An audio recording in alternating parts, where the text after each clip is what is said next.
Good morning student. કુલ પહેલું chapter ગણ, બીજું ચેપ્ટર સંબંધ અને વિધેય, છઠ્ઠું ચેપ્ટર અસમતા, સુરેખ અસમતા અને આઠમું ચેપ્ટર. બરાબર, આપણે આટલા ચેપ્ટર પૂર્ણ થઈ ચૂક્યા છે. બહુ જ સારી રીતે પત્યા જેડબલઈ સાથે. અને આજે નવું ચેપ્ટર સ્ટાર્ટ કરી રહ્યા છે, ચેપ્ટર નંબર 5. બહુ જ સરસ મજાનું છે. બરાબર છે. ચેપ્ટર નું નામ કંઈક આવું છે, સંકર સંખ્યાઓ અને દ્વિઘાત સમીકરણો. સંકર સંખ્યા અને દ્વિઘાત સમીકરણો. હવે તમારા માટે કદાચ દ્વિઘાત સમીકરણ તો આવી ગયું છે. આવો શબ્દ તમે સાંભળેલો પણ છે, દ્વિઘાત સમીકરણ. પણ સંકર સંખ્યા તમારા માટે પહેલી વખત છે. શબ્દ પણ કદાચ પહેલી જ વખત સાંભળ્યો હશે. સંકર સંખ્યા એટલે જેમ પ્રાકૃતિક સંખ્યાઓનો ગણ, વાસ્તવિક સંખ્યાઓનો ગણ, સમય સંખ્યાઓનો ગણ, પૂર્ણાંક સંખ્યાઓનો ગણ, આવી જ રીતે આ એક ગણ છે. આ એક ગણ છે અને એનું નામ છે સંકર સંખ્યાઓનો ગણ. આપણે એને કહીશું સંકર સંખ્યાઓ. બરાબર. જેમ કે વાસ્તવિક સંખ્યાઓનો ગણ તો આપણે મોટે ભાગે એને બોલીએ છીએ વાસ્તવિક સંખ્યાઓ. તો અહીંયા આગળ આ છે સંકર સંખ્યાઓ. બરાબર છે. મેઈન અહીંયા આગળ સંકર સંખ્યાઓ પર આધારિત છે. દ્વિઘાત સમીકરણનો બહુ જ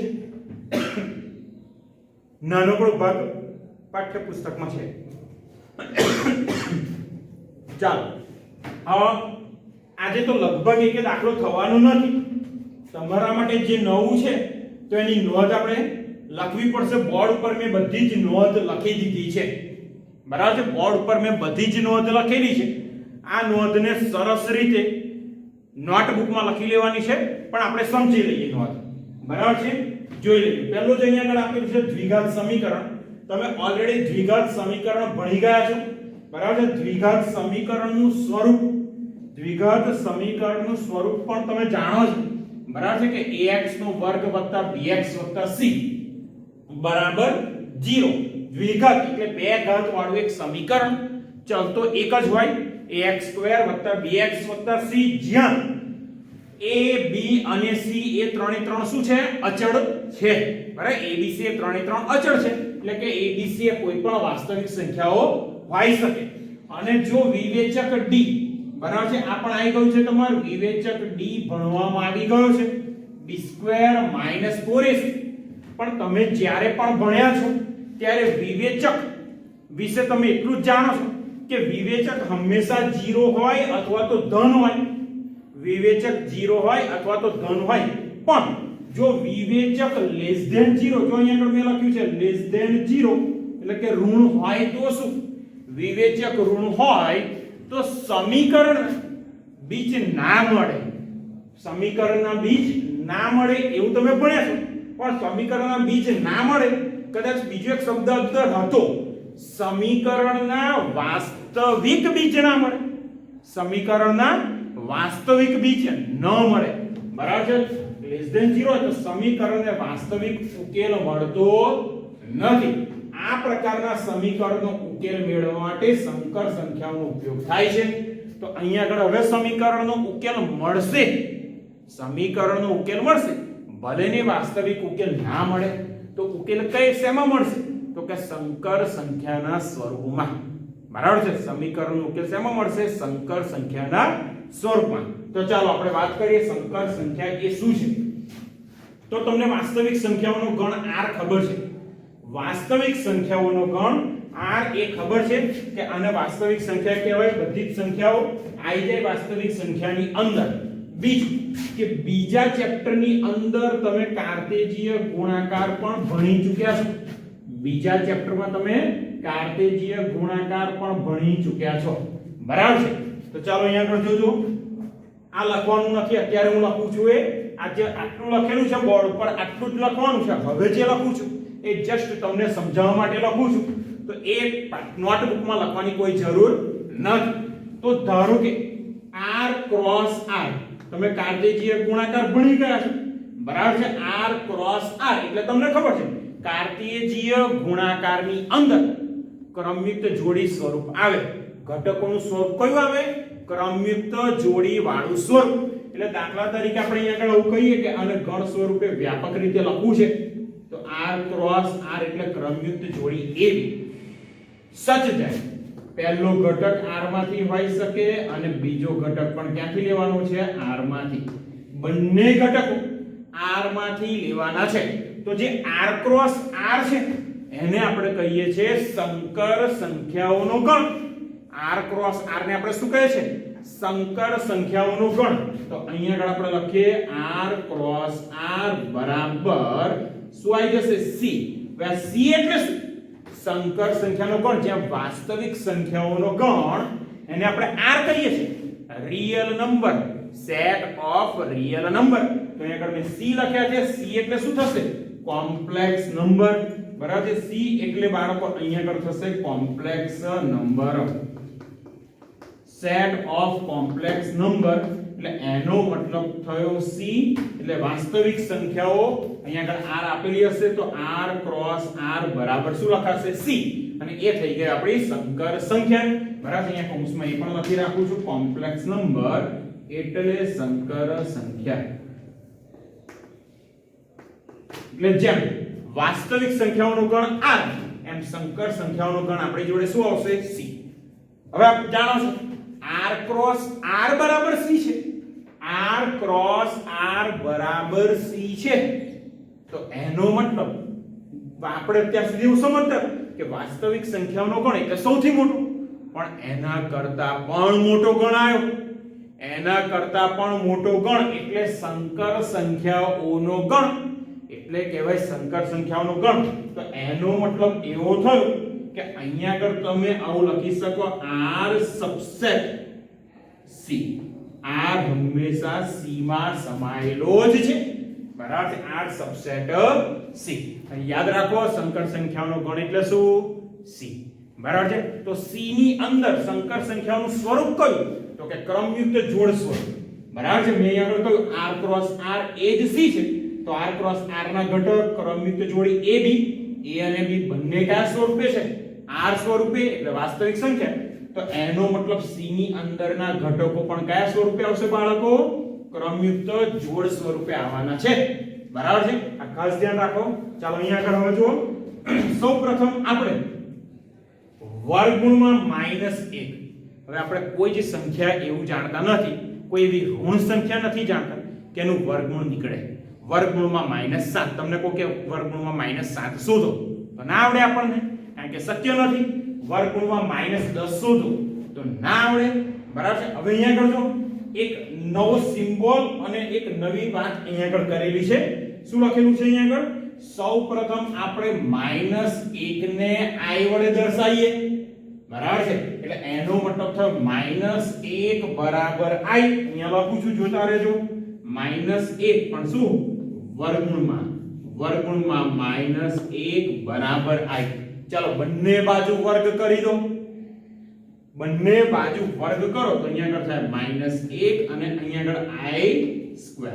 બરાબર છે. એટલે એવી સંખ્યા કે જેનો વર્ગ ઋણ આવે. અત્યાર સુધી આપણે એવું લખતા હતા કે કોઈ પણ સંખ્યાનો વર્ગ ધન આવે અથવા તો 0 આવે, ઋણ ક્યારેય ના આવે. કોઈ પણ સંખ્યાનો વર્ગ ઋણ ક્યારેય ના આવે. અહીંયા આગળ જો નવી એક સંકર સંખ્યા આવી છે એનો વર્ગ શું થયું -1 એટલે એ સંકર સંખ્યાને આપણે શું કહે છે i. તો i² = -1. આ એક નવી સંકર સંખ્યા અહીંયા આગળ લીધેલી છે. હવે જો મેઈન વસ્તુ જે મેં અહીંયા વાત કરી એ જો a અને b બંને વાસ્તવિક સંખ્યા હોય તો ક્રમયુક્ત જોડી ab એ c નો ઘટક કહી શકાય. કયો ઘટક કહેવાય c નો ઘટક. હવે અહીંયા આગળ છે ધ્યાન રાખજો. અહીંયા આગળ છે ધ્યાન રાખજો i બરાબર શું એની પણ વાત કરી લઉં જોતા રહેજો. તો અહીંયા આગળ i બરાબર હવે તમને i બરાબર એટલે શું થાય તો કઈ ક્રમયુક્ત જોડી આવે i બરાબર તો i બરાબર આપણે લખી શકીએ 0 1. શું લખાય 0 1. જો અહીંયા આગળ ક્રમયુક્ત જોડી ab એને આપણે આવું લખી શકીએ a0 + 0b. સમજો a0 આ માત્ર પહેલો ભાગ છે તો એને સ્વતંત્ર એ આપણે સ્વીકારીએ છે કે લખી શકાય. અને આ ક્રમયુક્ત જોડીમાંથી b ને હું કોમન લઉં તો અહીંયા થાય 0 1, પણ 0 1 ને આપણે અહીંયા આગળ શું કહ્યું છે i ને આ રીતે વ્યાખ્યાયિત કરેલો છે, સ્વીકારેલું છે, આની કોઈ સાબિતી નથી. i = 0 1 આ સ્વીકારેલી વસ્તુ છે, આની કોઈ જ સાબિતી નથી. મતલબ કે અહીંયા આગળ થઈ ગયા a + b 0 1 એટલે કે i. તો એનો મતલબ ક્રમયુક્ત જોડી ab એ સંકર સંખ્યા છે. તો એ સંકર સંખ્યાને સ્ટાન્ડર્ડ કેવી રીતે લખાય? તો કે a + ib. ધ્યાન રાખો, a + ib આ સંકર સંખ્યાનું એકદમ સ્ટાન્ડર્ડ સ્વરૂપ છે. તો અહીંયા આગળ આપણે બીજી એક માહિતી ઉમેરી દઈએ કે i બરાબર શું લખી શકાય? તો કે i બરાબર 0 1 બરાબર છે. i બરાબર 0 1. જો અહીંયા આગળ જો ab belongs to r હોય તો તેવી સંખ્યા a + ib ને સંકર સંખ્યા તરીકે વ્યાખ્યાયિત કરવામાં આવે છે. સંકર સંખ્યા એટલે શું? તો કે ક્રમિક જોડી ab. ક્રમયુક્ત જોડી ab ને કેવી રીતે લખાય? a + ib સ્વરૂપે લખાય. એટલે સંકર સંખ્યાનું સ્ટાન્ડર્ડ સ્વરૂપ મળ્યું a + ib. સંકર સંખ્યાને મોટે ભાગે z વડે દર્શાવવામાં આવે છે. તો અહીંયા આગળ આપણે એક વધારાનું લખી શકીએ કે અહીંયા આગળ એટલે કે z બરાબર અહીંયા આગળ લખું છું ક્રમિક જોડી ab બરાબર a + ib. બુકમાં આનો ઉલ્લેખ આપેલો નથી કે આને ક્રમિક જોડી ab સ્વરૂપે લખી શકાય, પણ ક્રમિક જોડી ab સ્વરૂપે લખાય અને એનું સ્વરૂપ છે a + ib. હવે a + ib એક સંખ્યા છે. a + ib એ શું થાય? કોઈ સંખ્યા છે.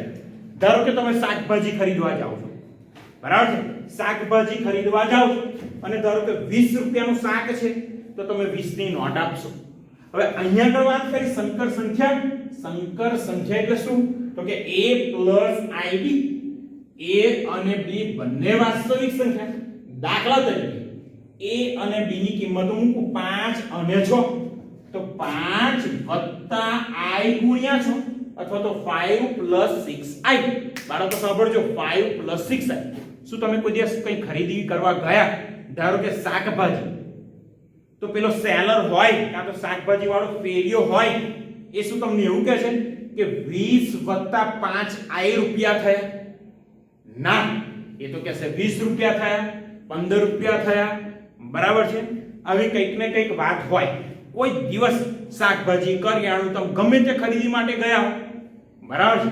કોઈ દિવસ તમને એવું ના કહ્યું હોય કે 10 + 5i રૂપિયા થયા.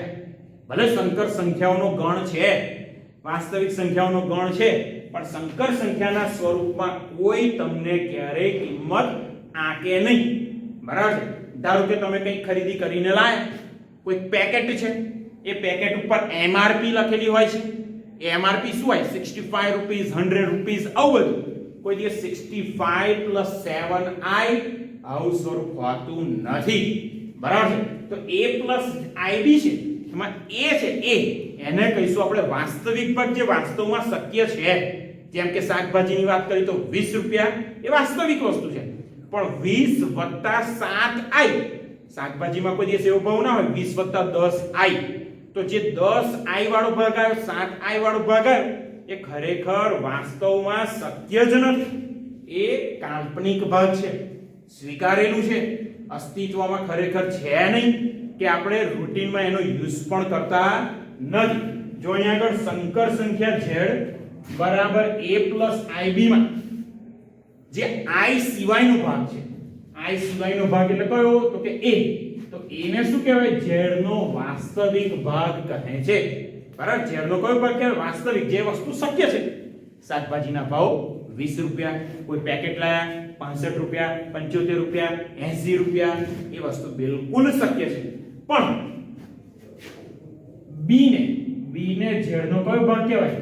કાલ્પનિક ભાગ. b ને z નો કયો ભાગ કહેવાય? કાલ્પનિક ભાગ. કોઈ દિવસ b વાળી વસ્તુ માર્કેટમાં તમે ગયા હશો તો કોઈ દિવસ એ વસ્તુ પોસિબલ બની જ નથી, બરાબર છે? કે 60 રૂપિયા + 5i એવી વાત ક્યારેય આવી નથી. તો જે 60 રૂપિયા પોસિબલ છે, પણ 5i એ તો શક્ય જ નથી. એટલે એને એક સ્વીકારેલું છે, કલ્પનાથી બનાવેલો છે, તો એ આપણો થયો કાલ્પનિક ભાગ.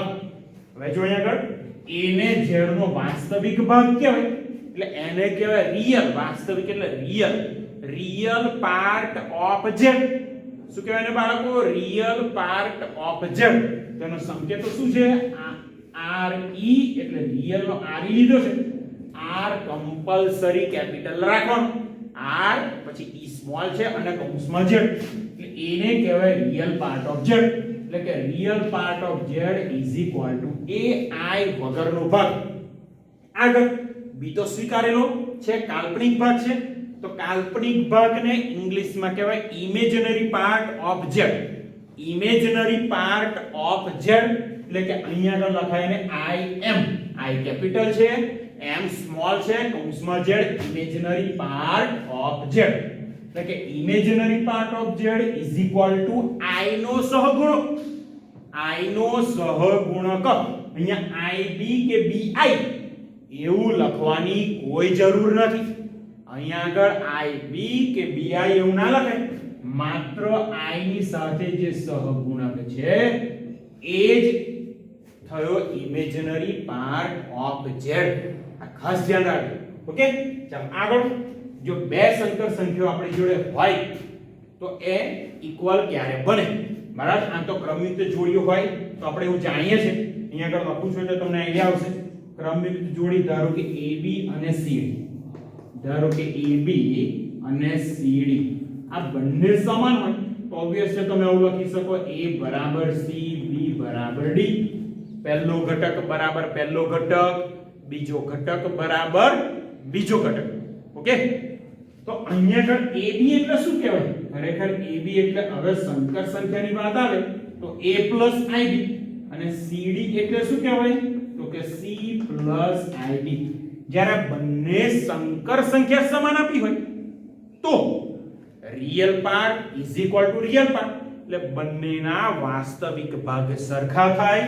એટલે કે A બરાબર C અને ઇમેજનરી એટલે i નો સહગુણક બરાબર i નો સહગુણક. બરાબર છે?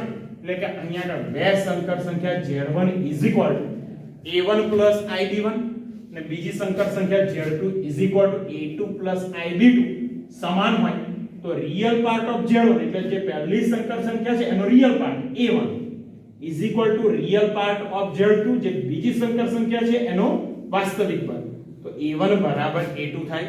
અને ઇમેજનરી પાર્ટ Z1 નો અને ઇમેજનરી પાર્ટ Z2 નો એ પણ બંને સેમ થાય. કાલ્પનિક ભાગ Z1 નો B1 છે અને કાલ્પનિક ભાગ Z2 નો B2 છે, તો આ બંને પણ સમાન થાય. બરાબર છે? હવે આપણે વાત કરવા જઈ રહ્યા છે સરવાળાની અને એના કેટલાક ગુણધર્મોની. ઓકે,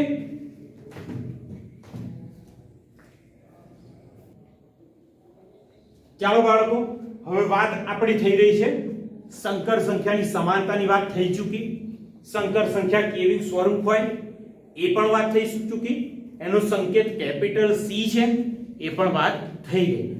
વાત કરીએ છીએ સંકર સંખ્યાઓનો સરવાળો. બરાબર છે? બે સંકર સંખ્યા આપી હોય સિમ્પલ આપણે પહેલા વાત કરી લઈએ કે ક્રમયુક્ત જોડીની આપણે વાત કરી ચૂક્યા છે. બરાબર છે? બીજા ચેપ્ટરમાં.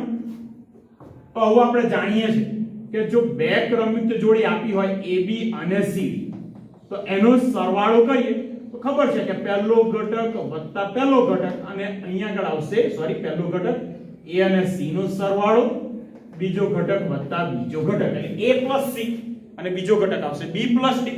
પણ હવે A B ને આપણે લખીએ છીએ A + IB સ્વરૂપ. બરાબર છે? અને વત્તા અહીંયા આગળ CD ને લખીએ છીએ C + IB સ્વરૂપ. હવે આનો સરવાળો કરી તો ઓબવિયસ છે રિયલ પાર્ટ. તો રિયલ પાર્ટ અહીંયા કયો છે? A અને C, તો એ બંનેનો સરવાળો થઈ જાય. અને ઇમેજનરી પાર્ટ એટલે IB અને અહીંયા આગળ મળ્યો ID. તો બંનેમાંથી I કોમન કરો અને પછી કૌંસમાં તમે લખી શકો B + D. આ થઈ ગયું બે સંકર સંખ્યાઓનો સરવાળો. એટલે ધારો કે બે સંકર સંખ્યા Z1 A1 + IB1, બીજી સંકર સંખ્યા Z2 A2 + IB2 એ બે સંકર સંખ્યા છે. તો એમનો સરવાળો કેવી રીતે વ્યાખ્યાયિત થાય જોઈ લો. Z1 + Z2 પહેલી સંકર સંખ્યા લખી, બીજી સંકર સંખ્યા લખી. બાજુમાં મેં પહેલા બતાવી દીધું છે બંને સંકર સંખ્યાના રિયલ પાર્ટ a1 અને a2 નો સરવાળો અને બાદમાં આ જે ઇમેજનરી પાર્ટ છે કાલ્પનિક ભાગ છે ib1 વત્તા ib2. તો બંનેમાંથી i કોમન કાઢો, કૌંસમાં રહેશે b1 પ્લસ b2. તો આ થઈ ગયું સિમ્પલ સંકર સંખ્યાઓનો સરવાળો. બરાબર છે. ચાલો દ્વિક ક્રિયા ની વાત કરીએ. પાછું આ દ્વિક ક્રિયા એટલે પાછું શું? બરાબર છે. અથવા તો આને બીજો શબ્દ છે સમૃદ્ધતા. બુકમાં શબ્દ કદાચ આપ્યું છે સમૃદ્ધતા. આવો શબ્દ પણ ઉપયોગ કરી શકે. બરાબર છે. સમૃદ્ધતા એટલે શું જોઈ લઈએ. જો બે સંકર સંખ્યા આપેલી હોય z1 અને z2 એટલે z1 belongs to c, z2 belongs to c, તો એ બંનેનો સરવાળો પણ c માં આવે. એટલે z1 z2 પણ belongs to c. મતલબ z1 અને z2 સંકર સંખ્યા હોય તો એમનો સરવાળો પણ સંકર સંખ્યા થશે. બસ આ જ વાત છે. બરાબર. ધારો કે z1 z2 બે સંકર સંખ્યા હોય તો તેમનો સરવાળો z1 z2 પણ સંકર સંખ્યા થાય. બરાબર. આગળ ક્રમનો નિયમ જાણીએ છીએ. જેમ સરવાળા માટે ક્રમનો નિયમ હોય છે તેમ અહીં આગળ સંકર સંખ્યાના સરવાળા માટે ક્રમનો નિયમ. તો બે સંકર સંખ્યા z1 અને z2 તમારી જોડે હોય. બરાબર છે. તો z1 + z2 કરો કે z2 + z1 કરો, કોઈ જ ફરક ના પડે. બરાબર છે.